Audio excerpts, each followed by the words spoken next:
hostel lấy thu lắc baga sida aina lai mafamse akoi gi hostel lagi ni amarom walk to rakan da lak pani asida laga moi food garden mahalai manak da food garden si moi gi food garden ji smai to moi kitchen gi system je asida phambam na adi mamang da phambam lai ri sini da ama hekta order tawraga sida dum phamba yani any place ta ada moi si isai nomai gi chu horom taw mare sida mafam ji sumai tawi sumba food garden lai raga di chapum gi khudong chaba yamna lai aina ngarang chajarakpa airport manungda airport ki manungda so moi sumaina food court leiba food court tu da charakpani na price likna phangani adu ga option du myam phangi choose tawningai cheap price da chabana phai maban thok lei panina paisa khada save oina ba koi bada oina paisa do spend tawna ba mafam anau bada yenge haji kari chaba jai habadu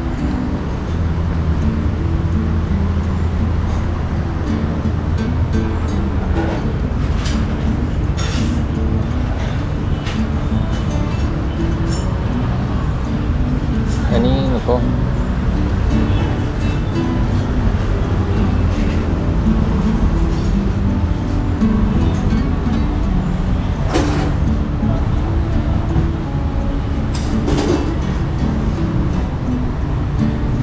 chaba bira makhada sida mana thamiba pot sing loina logo yani job stick tagi kamin tagi chana lojara kanda dum chaga daba ai order tawrisi lupa jangkai tai chak kharaga adu tagi mo chicken mali ireise adu chicken gi duba tawraga chana ba tawrani kada charaga amu Pattaya gi akoi gi day life ki view mayamdo ai mayamda share tawjarake day life ta kamai tawi habdu ado night life ti Pattaya gi night life ti jamna famous oiba night life ni nungthang oiringe atai chu crowdy hengalakpa adu walking street haina leiba Pattaya walking street jamna world jamna famous oiriba mafamni ado horen ai visit tawni aduga haji ki oina day life ki view singdo mayamda share tawjarake aina lawriba recipe si sini asi recipe da jawri si chicken ne aduga maki cucumber khara jawri koi thabi ga aduga jerum tangkai ma adu soup koi lupa jangkai gi 50 baht na lupa jangkai na phangba recipe da best ne khali khara charaga mapan explore tawna ba koi gi day life ki explore tawna ba try tawrasi जिससे चार कांदा खरा चटपा जापा मफम खरा चकनी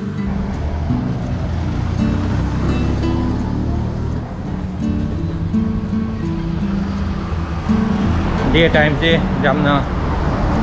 मी यामना लेते day time से जा Pattaya से mainly फावरी से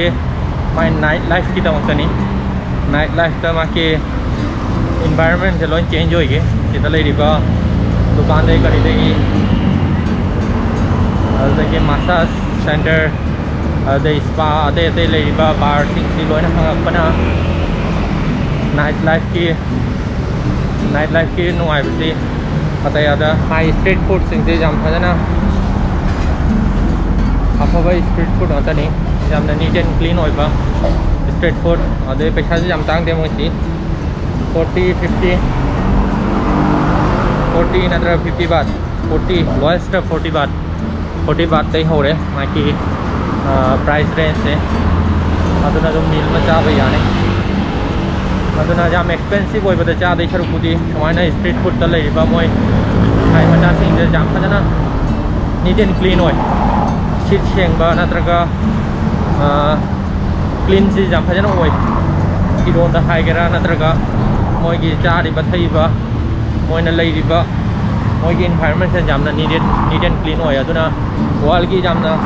maming chalaba country sing dagi la asu sida la kan da moi adam bami touristing la kan da sida koi bam oi ni moi gi environment se pamna aina lai riba hostel du su ai khatani akoi gi asia gi ate ate lai riba sing du loina European Ade ama Canada de lakpa tha tare nipan mana paisa tungsan jabado aduna mai tha ani hum ji koi doni aduna moi gi koi bagi destination ya namana Asia oi Asia ki Thailand hari ba mafam ade Vietnam ade Laos Cambodia si mana ki country atani ado sonda ana mana koi balai aduna Thailand na tourist ki tali paisa ji thadi ki paisa nate asida laiba tourist singju not only koi bata lang nate mana sida chari ba thaiba natraga mana laiba puna mak sida paisa hin loi thanami ni aduna moi gi second largest income revenue ki tourist ni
aina laiba mafamse hajik walking street koi gi Pattaya walking street ki hek mana ki goli duni adugi lambi dugi manakta laiba sida Indian restaurant mayam lai Indian restaurant sida manga tarukrom lai aduga hotel su Nova Platinum hotel aina ma lai sida Indian mi mayam sida stay tawi ado Indian person sing kanaguma langning ma lairaga su sida laiba yani sida laiba ki kudong chaba lai booking.com da hotel punama natraga hostel punama ki link jaude aduna booking.com da nungthang magi booking tawrakanda atopado sida la kanda numini gumba humni gumba gi extend tawbado sida la kanda 20 biraga extend tawraga di phane sida cheap price da hotel mayam phangane khali aduga ngarang currency exchange tawrapado aina currency exchange tawrapa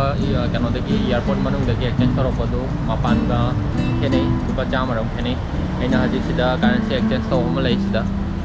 currency exchange tawm sida hangba matamda ngarang ayo na pir 33.4 adumaina oi ade sida na 34.4 adumaina lai sida ki dollar chamaram e exchange tawni tawma da mamang tekani mamang kala kanda walking street ki view me amdo day life ki view rai me amde explore tab jara ke mathang mathang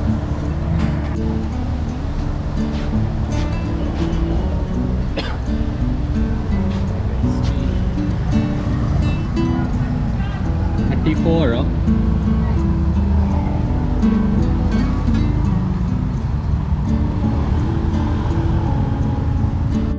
aina hajik lai ri si Pattaya gi walking street adugi road ta tani ase je jamna famous ba road ni adugo hajik day time da de sigi scenery se tongali sigi scenery se samai toy jamna ingna chikna leiba mawong dani adugo sanda makha da night life ni jam fazana cloudy oi sida ade mi su aduki matik yam gani horen ai mayam da dum share taw jarake day life ki view sina samai taw aduga night life ki view di tongalani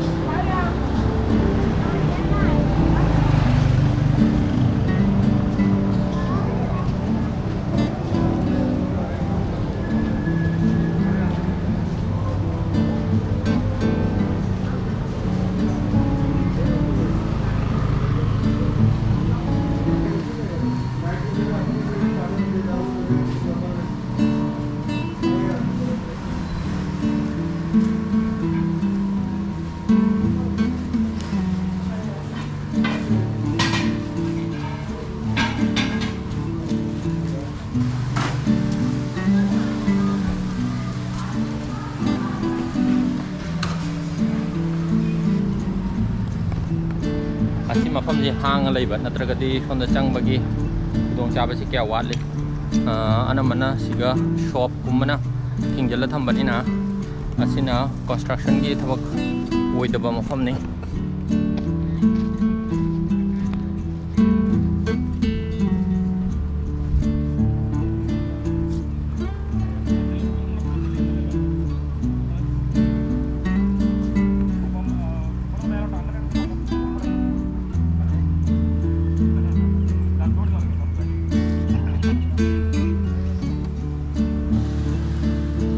Pattaya walking street ki hek manakta lairisi moi sea beach street view sea beach ni si manakta chali ji street sigi si lambi ni si lambi sigi hek manakta thangna lairisi aji ki sea beach ni sanda matam natraga midang oren sida yamna nungai ni si mafam se time spend ta bai tamakta mayam sida time spend tawnari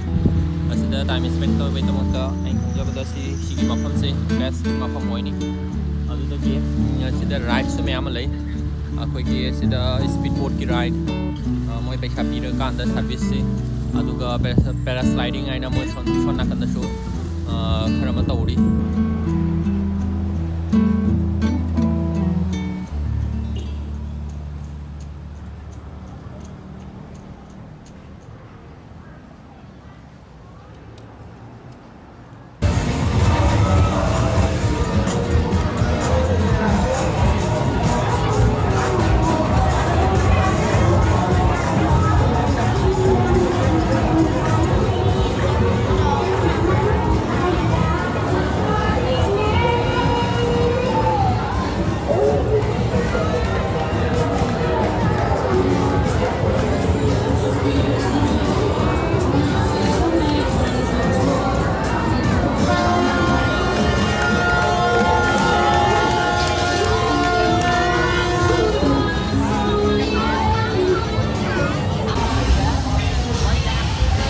25 da habade hayeng hangchit sida hayeng chu leira kanda ai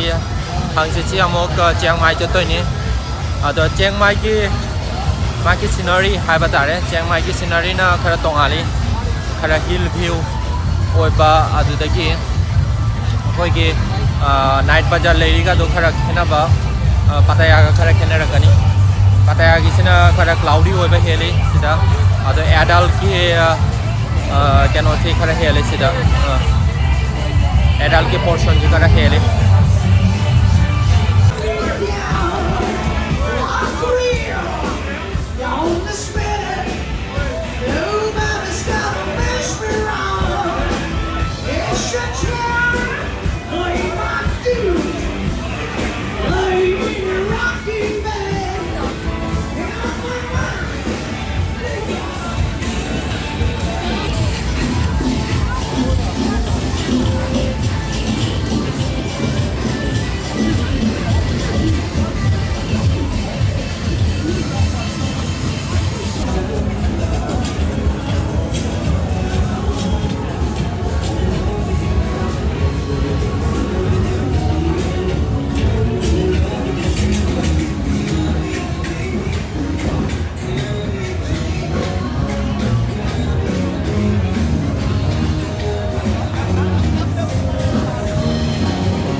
Pattaya night market cover to makada haji akoina leiriba mafam se Pattaya ki walking street ki night time gi view ni asigi night life amasung day life ki khenaba do mayam gi mafam do thamjarake ngasai day life ta namjagi ba video duga haji night life ta oriba film siga yam phajana khenaba haibaduni maramdi Pattaya walking street hariba mafamse yam fajana adultic oiba famous oiba mafamni asigi street si family friendly oibasu watni aduna mayamgi awareness kitamakta videos ki loiramdaida wafum kharata thamjage asida lairiba night club singsi anambana bad record lairaba scam jauna lairaba night club singni aduna mayam lakpiragadi asigi night club singsi soidana avoid tawbiyo aina haizari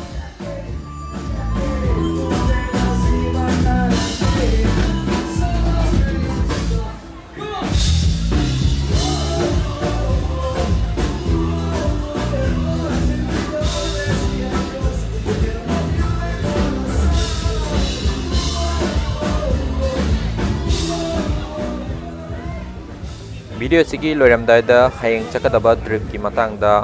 information kharata thamjage hayeng si Pattaya dagi Bangkok amadi Bangkok dagi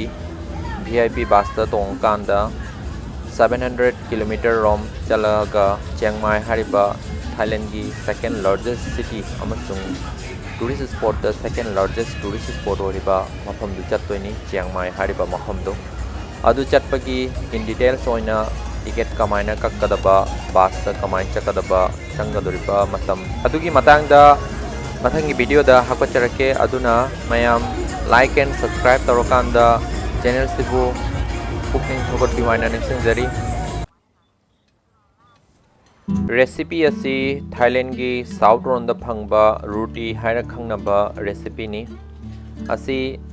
Thailand gi south haibadi Krabi Phuket ronda leiba Muslim namna tariba mafam dugi recipe makhan mani yamna taste lairaba asida makhanani thokna hawi moi yerum amasung lapoi hapakanda ama aduga lapoi haptabida ama ai lapoi haptabida lupa jangkhaina order tawrakanda chakhi Thailand gi yamna maming chalaba tourist spot singi mathakta mathang video upload tawjarakani video upload tawrakadaba mayamdo engbina baina viewers mayamgi mafamda ningsingjari aduga video si matang asida loisanjarage mathangi video engnaba ningsingjari